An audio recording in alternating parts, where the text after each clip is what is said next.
শুভ সন্ধ্যা। আসসালামু আলাইকুম বন্ধুরা। প্রতিদিন তো রান্না বান্নার কথা বলি, আজকে একটু ভিন্ন কথা বলি। বুঝছেন না, অনেক দুঃখে আপনার কাছে আইছি। আগে এক সময় কত সুন্দর আছিল আমরা ভাই বোন যা আছিলাম, আলহামদুলিল্লাহ।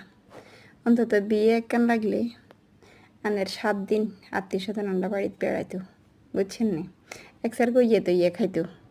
আর অন কি সিস্টেম বাইরেছে, বর পক্ষে কনে পক্ষে দোনোগা মিলে একবেলা করব, তাও অনেক আত্মীয় স্বজন বিগুনের সাই সাই বাসি বাসি, মানে হিগুনের মনে ধরলে তো হিগুনে দাওয়াত ইকে দিব।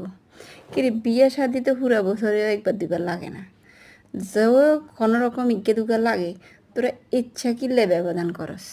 হ্যাঁ, আল্লাহ দিলে তো ব্যাগে মোটামুটি খুশি আল্লাহ, কেউ তো হই নেই তাই কনসেন্ট হরেরা তো আরাম ইংলিশ ভালো আছে। এই আত্মীয়গুণের কিতা মারি কেন পরামর্শ দেন